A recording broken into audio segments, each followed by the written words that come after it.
बेटा मुझे ये बताओ, तुम आज स्कूल क्यों नहीं गई? पापा, मैंने कितनी बार बोला है कि मुझे यहाँ नहीं पढ़ना है। तो बेटा कहाँ पढ़ना है तुम्हें, मुझे बताओ ना। पापा, मेरे सभी फ्रेंड दिल्ली में रहकर पढ़ाई कर रहे हैं और आपको तो पता ही है ना, मेरा बचपन से आईएएस ऑफिसर बनने का सपना रहा है। तो मैं भी अपने फ्रेंड्स की तरह दिल्ली में रहकर पढ़ाई करना चाहती हूँ। बेटा आईएएस की पढ़ाई करने के लिए तो बहुत पैसा चाहिए, लेकिन तू चिंता मत कर, मैं पैसों का इंतजाम कर लूँगा। और हाँ बेटा, तू अपना सामान पैक कर ले और तू आज ही निकल दिल्ली के लिए, ठीक है? ओ पापा, थैंक यू सो मच, आप कितने अच्छे हो।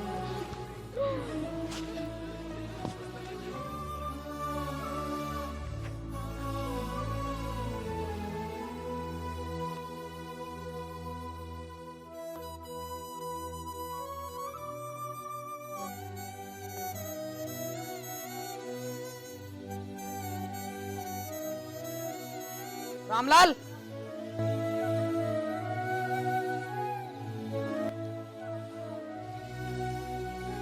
अरे ठाकुर साहब, आपने क्यों कष्ट किया यहाँ पर आने का?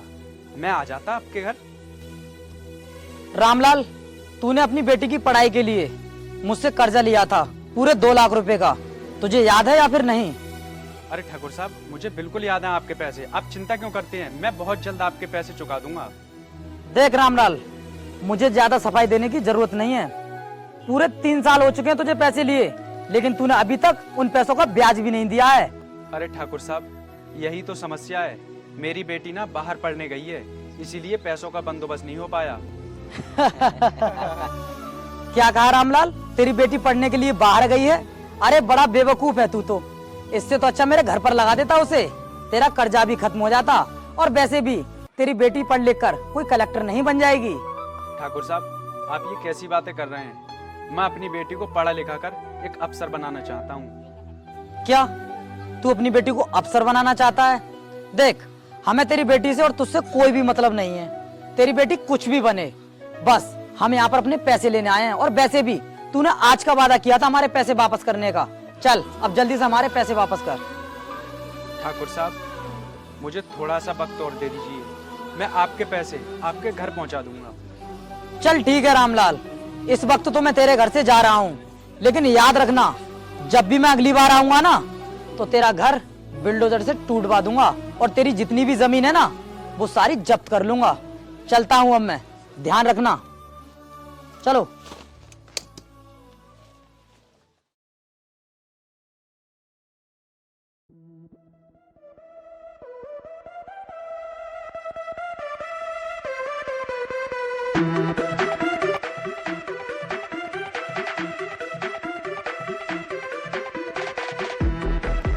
तुमने क्या सोचा मैडम की आंखों में धूल झोंककर भाग जाओगे? बच नहीं पाओगे। चलो मैडम के पास। हमें छोड़ दो सर, आज के बाद हम किसी की चोरी नहीं करेंगे। सर, हमें मैडम के पास मत ले जाइए, वो हमें फिर से जेल में डाल देंगी। ये फरियाद मुझसे मत करो, चलो मैडम के पास।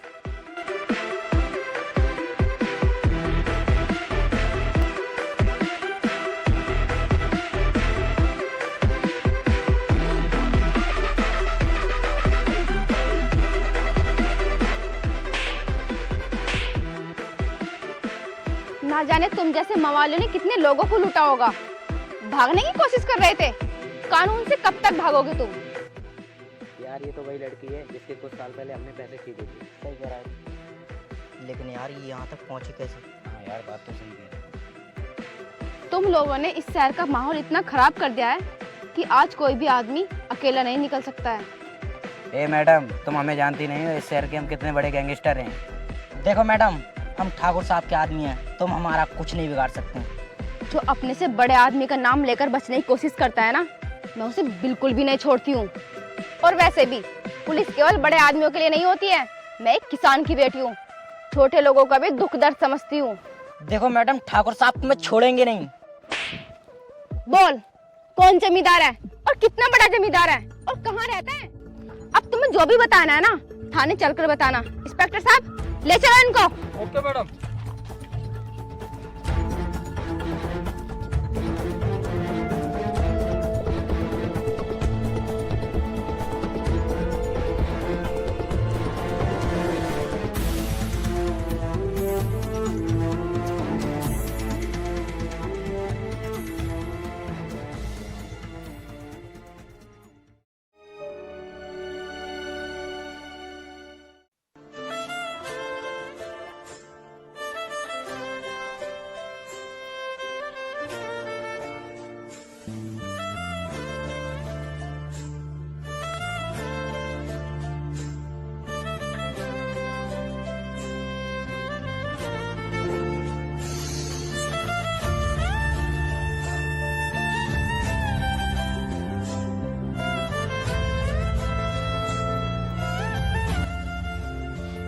क्यों भाई रामलाल, तूने तो कहा था कि बस थोड़ा सा टाइम और दे दो, तुम्हारे सारे पैसे पहुंचा दूंगा। घर पर पहुंचा दिए तूने पैसे? मेरा इतना दिमाग खराब हो रहा है। वो ठाकुर साहब, पैसों का इंतजाम नहीं हो पाया है, इसलिए मैं आपके पैसे नहीं पहुंचा पाया। मैं जानता हूँ तू इसी तरीके के ना बहाने बनाता रहेगा। तू नहीं देगा मेरे पैसे। आज एक काम कर, जा अपनी जमीन के कागज लेकर आ। ठाकुर साहब, मेरे साथ ऐसा मत कीजिए। मेरे पास इस जमीन के सिवाय कुछ भी नहीं है, और वैसे भी ठाकुर साहब, इस जमीन से ही खाता कमाता हूँ मैं। देख, अगर तू 2 घंटे के अंदर अपनी जमीन के कागज लेकर मेरे घर पर नहीं आया तो मैं यहाँ पर पुलिस को लेकर आऊंगा और तुझे पकड़वा दूंगा, और उसके बाद तेरी सारी जमीन पर मैं अपना कब्जा कर लूंगा। ये तेरे लिए लास्ट वार्निंग है। चलता हूं अब मैं। अरे ठाकुर साहब, मेरी बात तो सुनिए, मुझे थोड़ा सा वक्त तो दे दीजिए।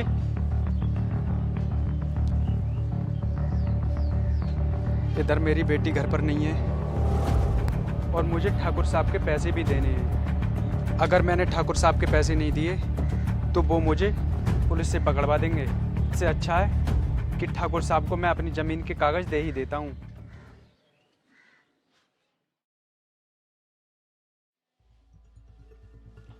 देखो रामू भाई, आपको चिंता करने की कोई भी जरूरत नहीं है। आपकी जितनी भी जमीन है उसको हम आपके अंडर में करवा देंगे। कोई भी गैंगस्टर हो, कोई भी माफिया हो, हमसे बचकर नहीं जा सकता। हम उसको सबक सिखाएंगे और आपकी जमीन आपके हवाले करेंगे। आप बिल्कुल भी चिंता ना करें। ठाकुर साहब, अगर ये हमारा काम कर दो तो आपको हम मांगी कीमत देंगे। कैसी बातें करते हो रामू भाई? जब हमने आपको आश्वासन दे दिया तो आपका काम हो जाएगा। ठाकुर साहब, आपके 2 आदमियों को पुलिस ने पकड़ लिया। क्या कहा?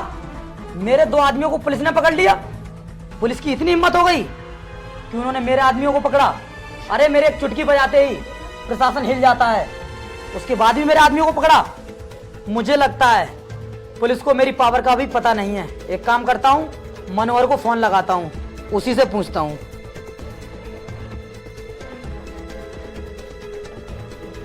हाँ भाई मनोहर, हमने सुना है तुम्हारे थाने में हमारे 2 आदमी बंद हैं। तो एक काम करो, उन दोनों को छोड़ दो। क्या कहा? नई आईएएस ऑफिसर आई है? तो क्या हुआ? तो ठीक है मनोहर, तुम एक काम करो, जो हमारे जिले की नई आईएएस है ना, उनका मुझे एड्रेस सेंड कर दो, मैं उनसे जाके खुद मिल लूंगा। ठीक है, फोन रखता हूं मैं। तो ठीक है रामू भाई, हमें डीएम साहिबा से कुछ काम निकल आया है। इस वक्त हम उनसे मिलने जा रहे हैं, तो आप यहीं पर बैठकर थोड़ा सा इंतजार करना। ठीक है साहब।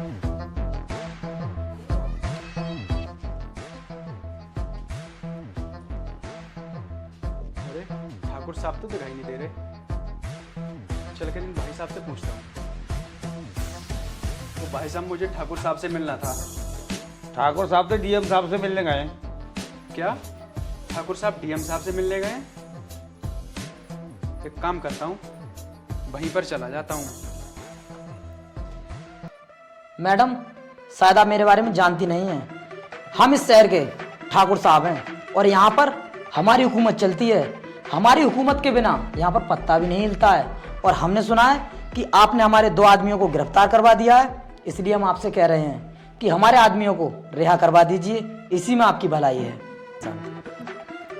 चलो ठीक है, आपने अगर अपना परिचय दे ही दिया है, और वैसे भी ठाकुर साहब होंगे तुम अपने गांव या शहर के, और जो मुझे काम करना था वो मैं कर चुकी हूँ। मैडम साहिबा, आपकी बातों से हमें लग रहा है कि शायद आपको बहुत बड़ी रकम की ज़रूरत है।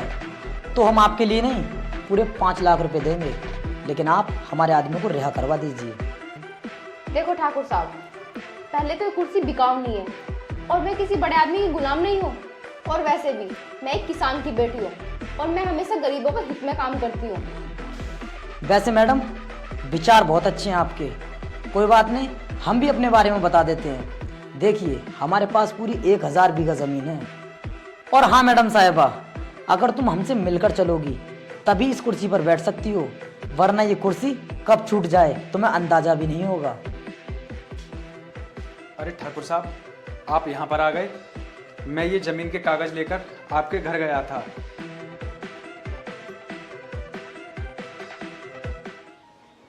अरे पापा, आप यहाँ कैसे? अरे बेटा तुम। पापा, कल ही मेरी इस शहर में पोस्टिंग हुई है और जो मेरा सपना था ना आईएएस ऑफिसर बनने का, वो आज मेरा पूरा भी हो चुका है। बेटा तुझे इतनी बड़ी कुर्सी पर देखकर मेरे दिल को ठंडक पड़ गई। रामलाल, ये तेरी बेटी है और तूने मुझे आज तक नहीं बताया। हाँ ठाकुर साहब, ये मेरी ही बेटी है जिसको मैंने पढ़ने के लिए बाहर भेजा था। लेकिन बेटा तूने मुझसे बात क्यों नहीं की, मुझे बता देती। पापा, वो मैंने आपको इसलिए नहीं बताया क्योंकि मैं आपको सरप्राइज देना चाहती थी। पापा, आप ये सारी बातें ना छोड़िए, ये बातें ना हम घर पर भी कर लेंगे। आप मुझे ये बताइए कि आप यहाँ पर क्यों आए हो? बेटा जब तू पढ़ने के लिए गई थी ना, तब मैंने ठाकुर साहब से ब्याज पर कर्जा ले लिया था और वो कर्जा मैं आज तक नहीं चुका पाया। इसलिए मैं आज ये अपनी ज़मीन के कागज़ लेकर आया हूँ ठाकुर साहब को देने के लिए। क्या पापा, आप थोड़े से कर्ज के लिए हमारी जमीन के कागज इनको दे दोगे? नहीं पापा, अब मैं आ गई हूँ, अब आपको ये सब करने की जरूरत नहीं है। तो ठीक है मैडम साहिबा, अभी मैं निकलता हूँ क्योंकि मुझे जाकर कुछ काम करना है और ये बातें हम बाद में कर लेंगे। अरे ठाकुर साहब, इतनी भी क्या जल्दी है? पहले अपना हिसाब तो करते जाइए। हिसाब? कैसा हिसाब? पैसों का हिसाब नहीं, इंसानियत का हिसाब। देखो ठाकुर साहब, मेरे पास आपके खिलाफ बहुत से सबूत हैं। अब तक तुम गरीब लोगों की जमीन हड़पते हुए आए हो, इसलिए तुम्हारे पास 1000 बीघा जमीन है, वो भी गरीब लोगों की। लेकिन हाँ, आज तक तुम्हारे खिलाफ किसी ने आवाज तक नहीं उठाई है। अगर बचना चाहते हो तो जितनी भी गरीब लोगों की जमीन है वो सब वापस कर दो। बेटा अब तुम ये सब बातें छोड़ो, चलो घर चलते हैं। नहीं पापा, एक्शन तो मैं जरूर लूंगी। मैं अभी पुलिस को बुलाती हूँ और इसे अरेस्ट कराती हूँ। हेलो इंस्पेक्टर, जल्दी से ऑफिस आ जाओ।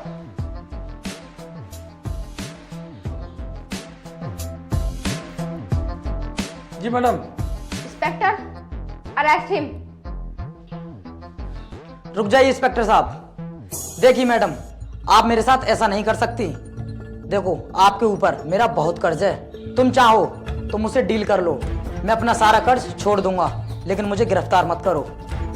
अब मुझे तुम्हारी सफाई सुनने की कोई जरूरत नहीं है। इंस्पेक्टर, लेके जाओ इनको।